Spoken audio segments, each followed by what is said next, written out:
Hi, I'm Michael Burton, executive producer for Real Entertainment, located in Atlanta, Georgia. We offer full-service video production for any project. Now I want to talk to you about how to remove an administrator password in Windows XP.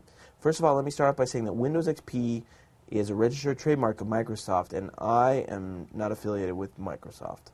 Now, removing an administrator password in Windows XP just depends on exactly what you're trying to do.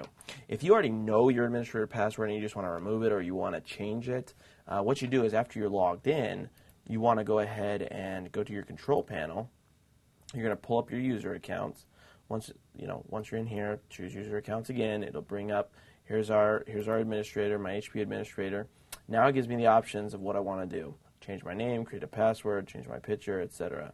I want to go ahead and create a password. Right now, I currently don't have a password, so I can enter a password or change it if I want a new one. I can type a new password. If I believe that if I have a password already in there and I come in to change it, it's going to ask me for my old one and then ask me for a new one. It also asks me for a password hint. Now, if I already have a password and I don't want that password anymore, I can come in here, enter the old password, and then for the new password, just leave it blank and click Create Password, and it will create a new password or delete the existing password and leave me with no password.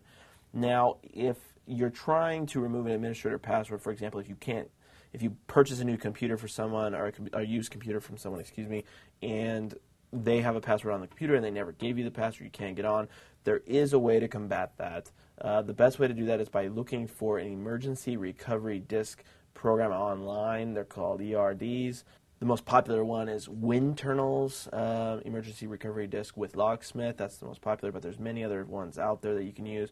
What you do is you go to their website, you download the emergency recovery disk. It burns, but of course you have to have a second computer, which is kind of like, it's kind of a catch-22 because you have to have another computer. So basically go to a friend's computer, go to a family member's computer, you download the information, you burn it to a disk, then what you're going to do is reboot your current computer with the disk in there, boot from the CD-ROM, and then run the program, and it will help you reset the password for that computer.